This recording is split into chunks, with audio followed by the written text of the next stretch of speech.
BBC Lê. Por que a maçonaria inspira tantas teorias da conspiração? Reportagem de Edson Veiga, publicada pela BBC News Brasil em 12 de outubro de 2022. Lida por Silvia Salek. Uma hora é um livro novo, outra hora uma declaração política. Teorias e conspirações envolvendo a maçonaria, uma sociedade que sempre teve sua aura de mistério, povoam desde ficções best-sellers como O Símbolo Perdido de Dan Brown até as campanhas eleitorais brasileiras. Mas afinal, o que é a maçonaria? Com cerca de 170 mil membros no Brasil, trata-se de uma sociedade outrora secreta, de caráter filosófico e filantrópico. Seus integrantes defendem os princípios da liberdade, da democracia, da igualdade e da fraternidade, além de serem entusiastas do aperfeiçoamento intelectual. Calcula-se que haja 3,6 milhões de maçons no mundo. A origem da maçonaria remonta à Idade Média, quando as profissões se agrupavam em corporações de ofício, as chamadas guildas. Os pedreiros ou construtores, com conhecimento herdado das técnicas romanas e gregas, se organizavam em um desses grupos.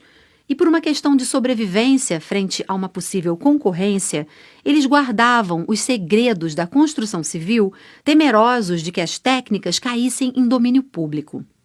O grupo então nasceu assim, como uma maneira de garantir a hegemonia do conhecimento e, ao mesmo tempo, possibilitar um intercâmbio de informações entre essa confraria de construtores. Aos poucos, outros temas foram introduzidos nas conversas. O que eram apenas convescotes laborais, portanto, foram ganhando importância em termos de debate. Como sociedade filosófica e filantrópica, a maçonaria foi fundada em 24 de junho de 1717 na Inglaterra. Foi ideia de dois pastores protestantes, James Anderson e J.T. Desaguliers, alinhados com os princípios do livre pensamento que nortearam o movimento conhecido como Iluminismo. Historicamente, a sociedade só aceita homens. De acordo com eles, é uma questão de tradição. Como a maçonaria teve origem nas corporações de ofício dos pedreiros medievais e eles eram estritamente masculinos, a regra foi mantida. O poder veio nos Estados Unidos. Ali, os maçons tiveram participação importante na independência americana e não à toa, dos 55 signatários da Declaração de Independência, 9 vinham da maçonaria. Dos 39 que aprovaram a Constituição, 13 eram maçons. Benjamin Franklin era maçom. George Washington, o primeiro presidente americano, também. Na virada do século XVIII para o século XIX, a maçonaria era um clube que reunia as mentes mais influentes e antenadas do planeta. Os maçons também influenciaram a Revolução Francesa. Conta-se que a Marselhesa, hino da França, foi composta na loja maçônica de Marsella. Na América do Sul não foi diferente. Conforme estudos do pesquisador inglês Andrew Prescott, autor de A História da Maçonaria da Marca, a sociedade participou dos processos de independência de todos os países sul-americanos. Na lista dos ilustres maçons libertadores estão o venezuelano Simón Bolívar, o argentino José de San Martín e o chileno Bernardo O'Higgins, além, é claro, de Dom Pedro I. A maçonaria influenciou o processo de independência e, depois do 7 de setembro, reuniões em lojas maçônicas pediam ajuda aos irmãos para que Dom Pedro fosse reconhecido como imperador constitucional do Brasil, afirma o historiador Paulo Resutti, autor da biografia Dom Pedro, a História Não Contada. A maçonaria brasileira nomeou Pedro I grão-mestre da sociedade. E ele assumiu a alcunha de Guatimozin, nome dado pelos cronistas espanhóis ao último imperador asteca. Não foi só a independência. A república também veio por meio de um maçom, o Marechal Deodoro da Fonseca. O terreno fértil para conspirações tem dois motivos. O fato de a maçonaria ser uma sociedade exclusiva, ou seja, um clube onde só entram convidados e cujas reuniões são a portas fechadas, e por causa do alto número de celebridades da história que já fizeram parte da sociedade.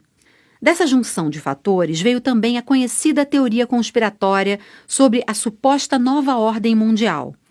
De acordo com essa lenda, seria um plano para que o mundo tivesse um governo único, planejado e comandado por maçons. Na prática, não faria sentido. Nem as lojas maçônicas são únicas do ponto de vista organizacional. Cada casa é independente e abriga confrades com pontos de vista diferentes. A Confederação Maçônica Brasileira, COMAB, esforça-se para combater os mitos acerca da sociedade. Segundo a organização, os maçons não são anticatólicos, tampouco racistas e elitistas, como muitos acreditam. Quanto ao racismo, a maçonaria estabelece explicitamente a igualdade entre os homens, sem considerar raça, credo ou cor. Se considerarmos que apenas são convidados a participar da maçonaria homens virtuosos e representantes da sociedade, pode-se dizer que ela é uma elite, embora o correto seja afirmar que ela impõe critérios rigorosos para a iniciação de um novo membro, destaca a Confederação. Para se tornar um maçom, é preciso receber um convite ou se candidatar. Hoje em dia, as associações maçônicas costumam disponibilizar formulários de interesse nos seus sites. A sociedade só permite homens maiores de idade, com endereço fixo e renda própria. Ter religião não é obrigatório, mas é preciso acreditar em Deus. Se o sujeito for casado, tem de contar com a anuência da família. O iniciante passa por uma avaliação que pode durar até 1 ano. Tenha paciência, esse processo pode demorar algum tempo e nós precisamos ter certeza de que você será um elemento útil à nossa instituição, assim como você também deverá ter certeza de que sua decisão será benéfica para você e sua família, informa a Grande Loja Maçônica do Estado do Rio de Janeiro em recado aos interessados. Tudo pode ser investigado: vida financeira, ficha policial, círculo de amizades, relações de trabalho. O nome é submetido aos outros membros e o candidato precisa ser aprovado por unanimidade. Uma vez dentro, o novato precisa fazer o pacto de silêncio, ou seja, nada do que é conversado ali dentro pode ser divulgado. Os maçons costumam fazer trabalhos voluntários em instituições filantrópicas e também se ajudam uns aos outros em caso de necessidade. Historiadora da Universidade de São Paulo, Solange Ferraz de Lima conta que se surpreendeu com a rede maçom quando estudou a vida e a obra do pintor e decorador italiano Oreste Sercelli. Ela percebeu que ele conseguiu rapidamente destaque nos círculos sociais brasileiros tão logo chegou ao país. Logo encontrou a explicação. Ele era ligado à maçonaria e, portanto, contava com o apoio dos confrades. A história da maçonaria é bem interessante. É impressionante como eles estão presentes em tudo, afirma a historiadora. Eles têm essa capacidade de articular. É uma rede muito poderosa, mas curiosamente não é muito estudada, porque eles são muito fechados, acrescenta. É uma irmandade e exclusivamente masculina. Mulheres e filhos são bem-vindos nos trabalhos sociais e eventos festivos, nunca nas reuniões ordinárias. Apesar de todas essas regras e esse imaginário, acredita-se que a sociedade esteja muito mais aberta do que no passado. Crítico da ordem, o ex-maçom britânico Martin Short escreveu no livro Inside the Brotherhood que a maçonaria passa por essa transição. Segundo ele, o que era uma sociedade secreta, hoje é uma sociedade discreta. Mas em breve, o autor acredita, a maçonaria será uma sociedade civil aberta. Você ouviu a reportagem Por que a maçonaria inspira tantas teorias da conspiração, publicada pela BBC News Brasil em 12 de outubro de 2022.